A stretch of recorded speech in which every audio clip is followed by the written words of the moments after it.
Hello বন্ধুরা, আসসালামু আলাইকুম। Welcome back to my channel রিমার রকমারি রান্নাতে। আজকে আপনাদের সাথে শেয়ার করব খুবই মুখরোচক এবং একটি জনপ্রিয় একটি রেসিপি।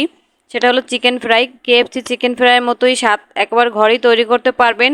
কিভাবে খুব সহজে বাসায় তৈরি করবেন রেস্টুরেন্টের থেকেও বেশি স্বাদের এই চিকেন ফ্রাই, সে বিষয় নিয়ে আজকের আমার ভিডিও। তো ভিডিওটা যদি ভালো লাগে থাকে তাহলে অবশ্যই এটা লাইক করে দিয়ে কন্টিনিউ করবেন। আর আমার প্রাণপ্রিয় ভাইয়া ও আপুদের কাছে ছোট্ট একটা অনুরোধ, অবশ্যই আমার চ্যানেলটি সাবস্ক্রাইব করে দিয়ে বেল বাটনটি অল করে দিবেন। এতে করে কি হবে, আমি পরবর্তীতে কোনো ভিডিও দিলে তার নোটিফিকেশন সবার আগে আপনার কাছে পৌঁছে যাবে। তো চলুন আর কথা না বাড়িয়ে চলে যাই মূল রেসিপিতে। তো চিকেন ফ্রাই তৈরি করার জন্য এখানে আমি চিকেন নিয়েছি হাফ কেজির একটু বেশি আমার এখানে চিকেন আছে। আপনারা আপনাদের প্রয়োজন মতো নিয়ে নেবেন। আর অবশ্যই চেষ্টা করবেন চিকেনের গায়ে যেন স্কিনটা থাকে। স্কিন সহ চিকেনটা নিলে কিন্তু এই চিকেন ফ্রাইটা খুব সুন্দর হয়। আর উপরের যে একটা লেয়ার আসে, সেই লেয়ারটা কিন্তু খুব ভালো আসে এই স্কিনটার কারণে। এবার আমি এই চিকেনগুলোকে ম্যারিনেশন করে নেব। তো ম্যারিনেশন করার জন্য এখানে আমি দিয়ে দিচ্ছি মরিচের গুঁড়া 1 চা চামচ। আপনারা আপনাদের ঝাল খাওয়ার প্রয়োজন স্বাদ মতো দিয়ে দেবেন। গরম মশলা গুঁড়ো দিয়ে দিচ্ছি 1 চা চামচ পরিমাণ। দিয়ে দেব সাদা গোলমরিচের গুঁড়া সামান্য পরিমাণে 1 চিমটির মতো। আর দিয়ে দেব লবণ স্বাদ মতো। এখানে লবণের পরিমাণটা একটু বুঝে সুঝে দিবেন, যেহেতু এখানে আমি সয়া সস দিচ্ছি 1 চামচের মতো। সয়া সসে কিন্তু লবণ থাকে, তাই লবণের পরিমাণটা বুঝে দিবেন। এবার আমি এখানে দিয়ে দিচ্ছি আদা বাটা 1 চামচের মতো। দিয়ে দেব রসুন বাটা 1 চামচ। আর দিয়ে দেব জিরা বাটা, এটাও আমি 1 চামচই দিয়েছি। এবার আমি এই সকল মশলাপাতিগুলোকে হাত দিয়ে চিকেনের সাথে মেখে দিব। এই কাজটা অবশ্যই হাত দিয়েই করবেন, কারণ হাত দিয়ে করলে কী হবে, চিকেনের কোথাও ফাঁকা থাকবে না, সব সব জায়গাতেই মশলা সঠিকভাবে লেগে যাবে। তো এই কাজটা অবশ্যই হাত দিয়ে করবেন। আমি এগুলোকে মাখিয়ে নেব। এগুলোকে মাখিয়ে আমি 2 ঘন্টার জন্য রেস্টে রেখে দেব। হাতে সময় থাকলে আপনারা একদিন আগেও এগুলোকে মশলাপাতি দিয়ে মেখে ঢাকনা দিয়ে ঢেকে ফ্রিজের নর্মাল চেম্বারে রেখে দিতে পারেন। পরের দিন চাইলে ভাজতে পারেন, কোনো সমস্যা নেই। আর অবশ্যই সময় না থাকলে 2-1 ঘন্টার মতো রাখার চেষ্টা করবেন, তাহলে কিন্তু এই স্বাদটা ভালো আসে। তো এটাকে আমি এখন ঢাকনা দিয়ে ঢেকে 2 ঘন্টার জন্য রেস্টে রেখে দেব। তো কোথাও যাবেন না, সাথেই থাকুন। ফিরে আসছি 2 ঘন্টা পর। তো ফিরে আসলাম 2 ঘন্টা পরে। দেখুন আমার চিকেনগুলো ম্যারিনেশন করে রাখায় এরকমটা দেখতে হয়েছে। এটাকে আমি 2 ঘন্টার মতো রেস্টে রেখেছি। এবার আমি এর জন্য একটা কোটিং দেওয়ার জন্য একটা মিশ্রণ তৈরি করে নেব।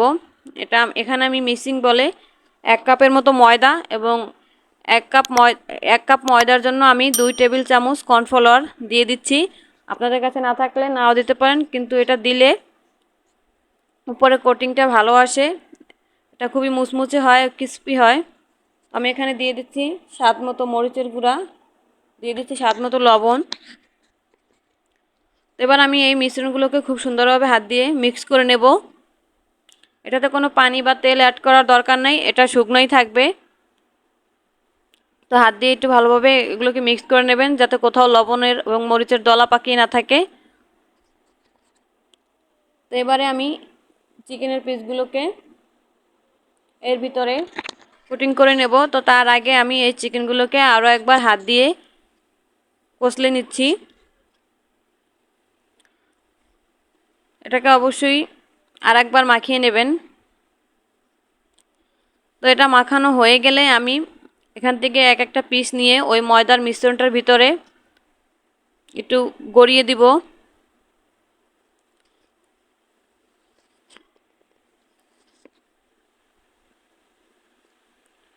একটু আলতোভাবে এভাবে ময়দার উপর এগুলোকে গড়াগড়ি করলেই এর উপরে একটা সুন্দর একটা লেয়ার চলে আসবে, একটা কোটিং হয়ে যাবে।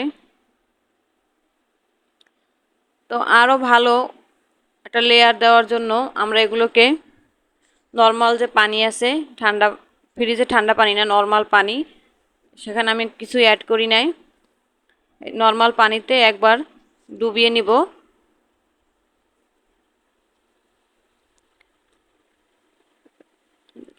পানিটার ভিতরে দিয়ে জাস্ট 2-4-5 সেকেন্ডের মতো আমি রেখে তুলে নেব, পানিটা ঝরিয়ে নেব যাতে করে চিকেনের গায়ে এক্সট্রা পানি না থাকে। এবার আমি আবারও সেই ময়দার মিশ্রণটাতে এগুলোকে দিয়ে আরও ভালো একটা লেয়ার তৈরি করে নেব।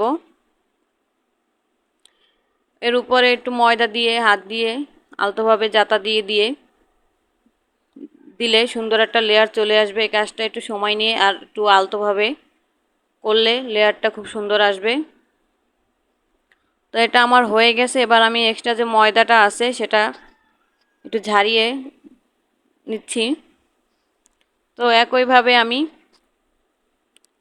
সবগুলো চিকেনের পিস এভাবে ময়দায় একটা কোটিং করে নেব।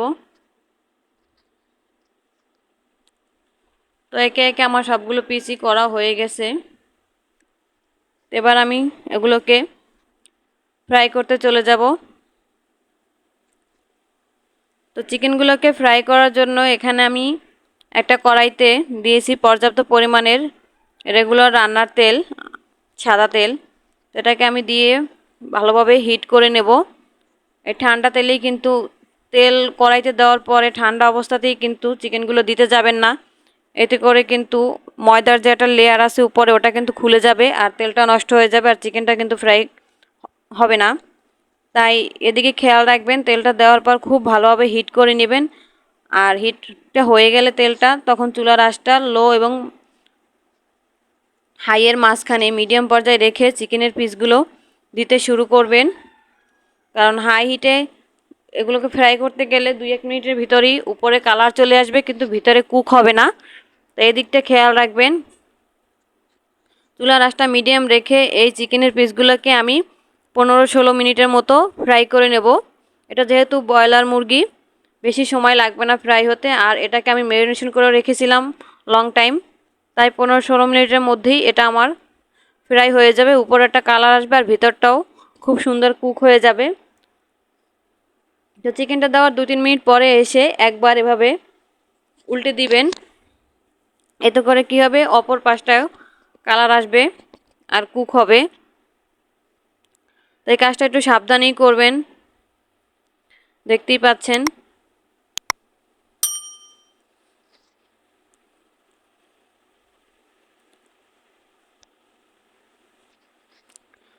তো 15-16 মিনিট ফ্রাই করার পরে দেখুন আমার চিকেনের উপরে কি সুন্দর একটা কালার চলে এসেছে আর আলহামদুলিল্লাহ ভিতরটাও অনেক সুন্দর কুক হয়েছে।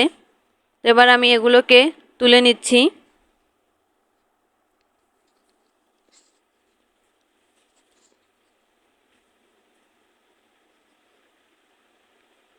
চুলার আঁচটা ঠিক থাকলে কিন্তু এই চিকেন ফ্রাইটা একবার পারফেক্টলি হবে। আর এই চুলার আঁচটা যদি এখানে এসে ঠিক রাখতে না পারেন তাহলে কিন্তু এই চিকেন ফ্রাইটা পারফেক্ট হবে না। এটা কিন্তু হয়তো উপরে পুড়ে যাবে, ভিতরে কুক হবে না। আবার লো আঁচে রাখলে কিন্তু ভিতরে কুক হবে, বাহিরটা ফ্রাই হবে না। তো সেক্ষেত্রে কিন্তু চুলার আঁচটা খুবই ইম্পর্টেন্ট। তো একইভাবে আমি সেই তেলে বাকি চিকেনের পিসগুলোকেও দিয়ে ফ্রাই করে নেব।